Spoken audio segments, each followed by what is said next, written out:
আসলে জামাতের রাজনীতি হিপোক্রেসির মানে যে উদাহরণ, সেটি জামাতের রাজনীতি দেখলেই বোঝা যায়। তারা দেখেন একই সাথে এদেশের স্বাধীনতাকে বিশ্বাস করবে না, আবার স্বাধীনতা দিবস তারা পালন করবে। আবার তারা বলবে যে তারা পয়লা বৈশাখ না জায়েজ, কিন্তু তারা আবার পয়লা বৈশাখ উদযাপন করবে। এটি আসলে দ্বিচারিতা। আর রাজনীতিতে এই ধরনের স্ট্যান্ড আমরা মনে করি যে নীতি বহির্ভূত, এবং এটি জনসাধারণের মধ্যে এক ধরনের তাদের যে নৈতিকতার বিষয়ে প্রশ্ন তোলে। আমরা মনে করি এটি কোনোভাবেই সাধারণ জনগণ খুব ভালোভাবে গ্রহণ করে না।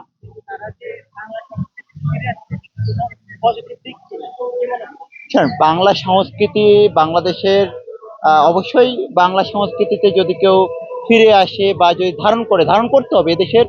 এদেশে যারা বসবাস করে এদেশের সংস্কৃতিকে করেই কিন্তু তাদেরকে এদেশে বসবাস করতে হবে। যদি না করে, তাহলে সেটি আসলে তারা দেশের স্বাধীনতা, সার্বভৌমত্ব, দেশের যে সংস্কৃতি, সেটিকে তারা ধারণ করে না, লালন করে না।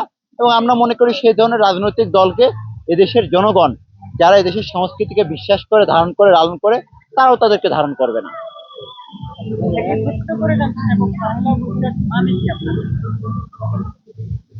পহেলা বৈশাখ স্বাভাবিকভাবে নতুন বর্ষকে বরণ করে নেওয়া, আমাদের পুরাতন যে জরাজীর্ণ যত আহ দুঃখ, গ্লানি, সবকিছুকে মুছে ফেলে নতুন করে শুরু করা। এটি আমার কাছে মনে হয় যে পয়লা বৈশাখ। নতুন দিন, নতুন সূর্য, নতুন সকাল।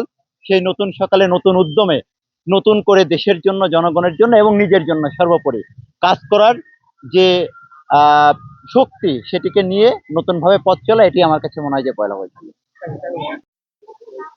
আহ নতুন সরকার, নতুন বছর, অবশ্যই আমরা আমাদের দীর্ঘদিনের প্রতীক্ষিত একটি, মনে হচ্ছে যে বহুল প্রতীক্ষিত একটি পহেলা বৈশাখ। এবং শুধু আমাদের না, আমরা দেখছি যে আজকে বাংলাদেশের সকল জনগণ অত্যন্ত অনড়ম্বর পরিবেশে, আনন্দঘন পরিবেশে তারা নতুন বর্ষকে বরণ করে নিচ্ছে। এবং সেটি জনগণের যে স্বতঃস্ফূর্ত অংশগ্রহণ, এবং আহ, সারা দেশে, ঢাকা শহরে তাদের যে বিচরণ, সেখান থেকেই বোঝা যাচ্ছে যে আসলে এদেশের জনগণ কতটা স্বতঃস্ফূর্ত ভাবে, আনন্দের সাথে তারা নতুন বর্ষকে বরণ করে নিচ্ছে।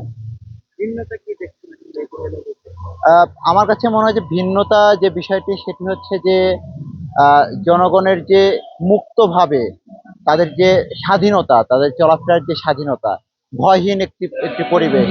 আমরা বিগত অন্তর্বর্তীকালীন সরকারের আমলেও দেখেছি যে অনেকে একটি ভয়ের মধ্যে ছিল, দ্বিধার মধ্যে ছিল। সেই ভয়, দ্বিধা, উৎকণ্ঠা সবকিছুকে দূরে সরিয়ে নতুন বর্ষকে আমরা অতীতে যেরকমটা দেখেছি, ঠিক আমরা শৈশবে এরকমটা দেখেছি, এরকম আনন্দঘন পরিবেশের মধ্য দিয়ে নতুন বর্ষকে বরণ করে নেওয়া। এবারও ঠিক একই পরিবেশে আমরা দেখছি যে নতুন বর্ষকে এদেশের জনগণ বরণ করে নিচ্ছে। শৈশবে আসলে শৈশবের ব্যাপারটা আসলে আমরা একটি শৈশবের সব থেকে বড় যে পার্থক্য, সেটি হচ্ছে দায়িত্বের পার্থক্য। আমরা এখন বেশ দায়িত্বের মধ্যে আছি। শৈশবে আসলে এত কিছু চিন্তা ভাবনা করার মতো সেই সময় বা সুযোগ আমাদের ছিল না। আমরা তখন একদমই বলা চলে যে মুক্ত বা স্বাধীন বলতে যেটি বোঝাই। এখন আমরা বড় হয়েছে, আমাদের উপর অনেক ধরনের দায়িত্ব আছে। সে দায়িত্বের জায়গাটাই আমার কাছে মনে হয় সব থেকে বড় পার্থক্যের জায়গা।